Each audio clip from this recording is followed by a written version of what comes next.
Hi everyone. My name is Connor, and my project is called Successism.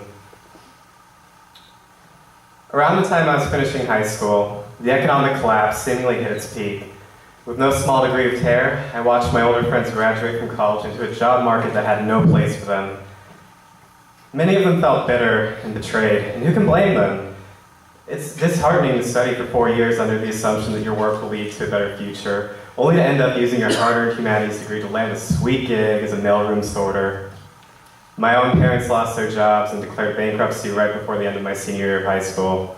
Oftentimes, my dad would apologize to me for, quote, failing as a father, end quote, which, as a 17-year-old, was a lot to take in. Evidently, being a father entailed economic stability as much as it entailed love and support, and in a society that loves and values winners, many of us began to suspect that we were, at the end of the day, losers after all. I think it's safe to say that we experienced a nationwide panic attack.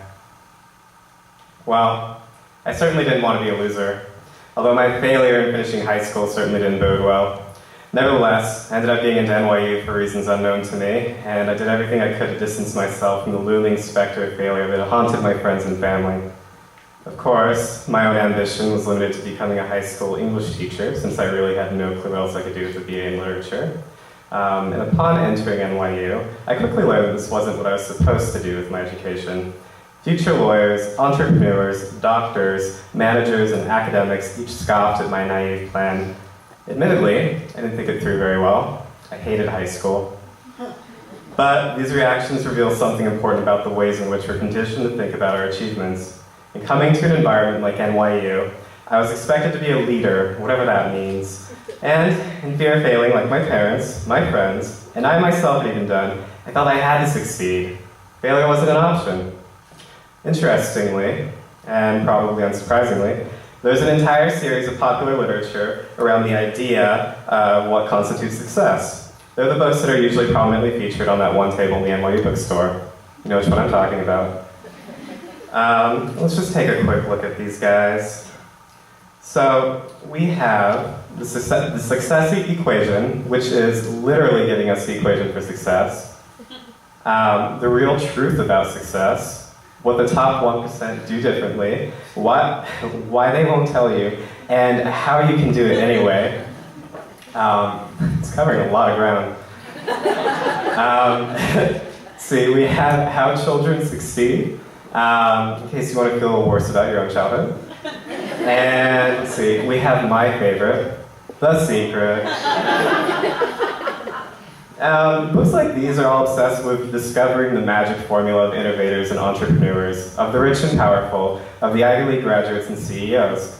The readership can only hope to replicate the success in their own lives, and, therefore, subscribe to the expectations that have been set before them. This indicates to me that, in some ways, success is another way of saying you've done really well according to the rules that society has set before you. In other words, by succeeding, we're following a certain narrative, a certain set of actions and responses that are meant to lead to our eventual success. Now, because I'm crazy and paranoid about failure, I follow a blog written by a graduate student of critical theory named James Bliss. Aside from being a flaw-free human being, he also dabbles in helping other hopeless nerds who aspire to pursue graduate study make their way through the utterly soul-killing process of applying to PhD programs. Appropriately, his blog is called Step by Miserable Step. And he has something to say about process and narratives that I like. One skill to have in the academy is to develop a narrative of professional development. You take the complex maelstrom of your life experiences, intellectual pursuits, and sundry twists of fate, and reduce them down to a linear progression with a stable internal logic. Storytelling, basically. Your life in the academy is a story you want to tell people. And you do this work of narrativizing to make yourself recognizable and legible to others. When an admissions committee comes to your story, you don't want to be completely illegible and unknown to them. You want to present yourself in the form of a narrative that is simultaneously unique and recognizable. Success, in other words, requires us to compress our complex, cacophonous lives into legible life stories.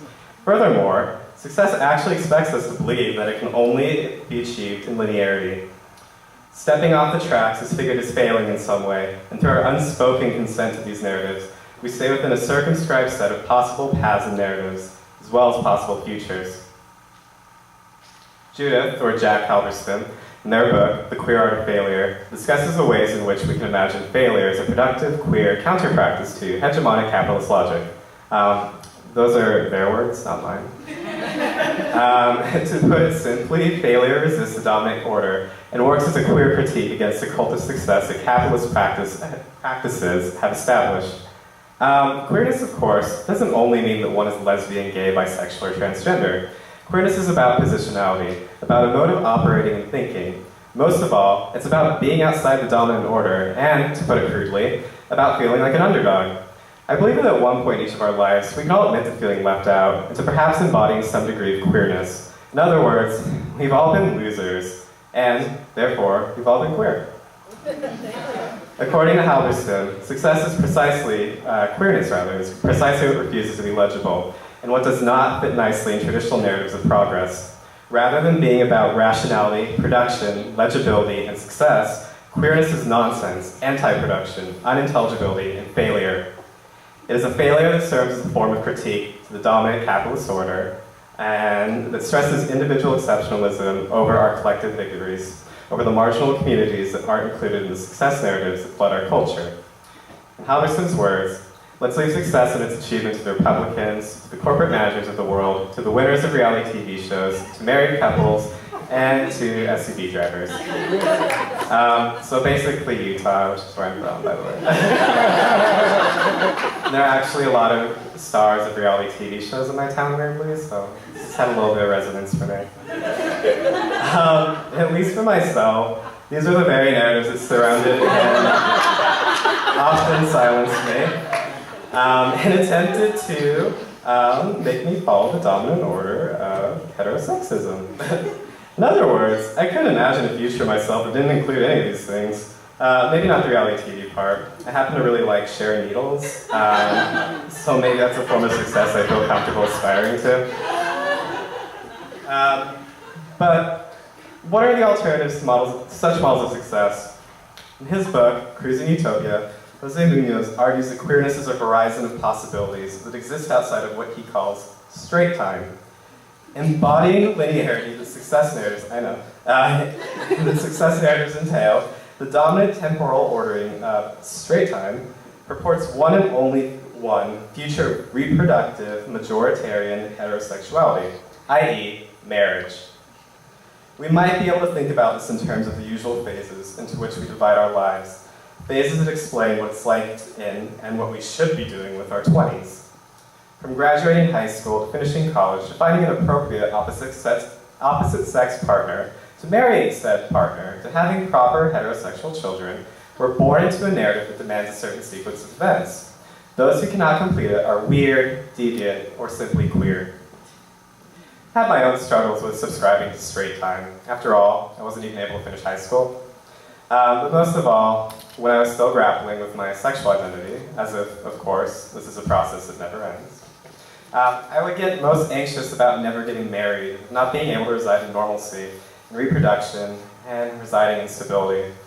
But if you try to place queer individuals into a temporality or time that doesn't account for their existence, then aren't you setting them up for failure? Is it possible to truly win if you're queer?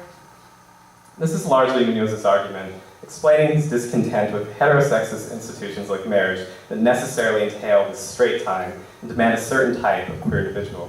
For the most part, this is the gay, white, middle-class male.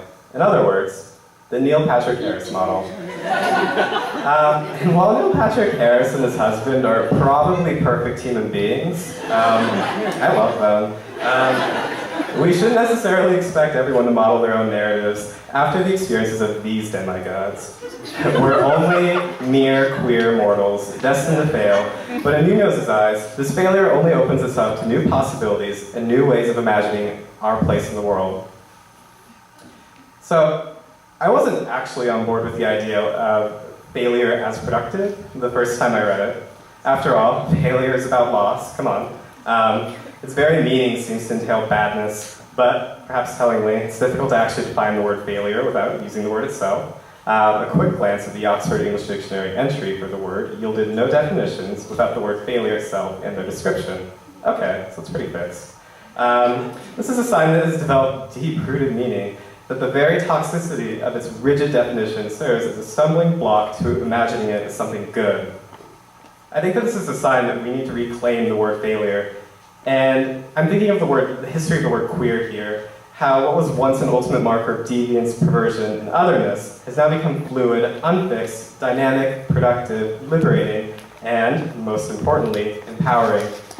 Queer denies categorization, and by its very nature, constantly imagines alternatives.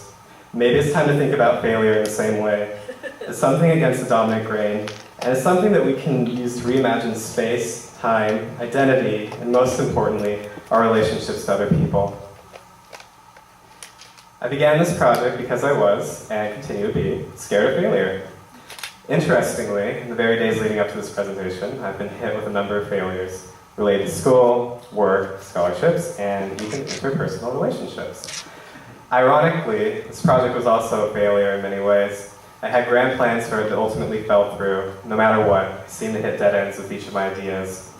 Unsurprisingly, I felt somewhat unmotivated to give a talk about success and failure, with the demons of my missteps still haunting me. I have to admit that I find the word failure so deeply set in its meaning that it's hard for me to even think of it as something productive. But no matter what, we have to try. And we have to do so without relying on the old success narratives that only set us up for true failure. So, in lieu of assuring everyone in this room that we're all successful in our own ways, I would like to say that it's no big deal if we never succeed at all. Thank you.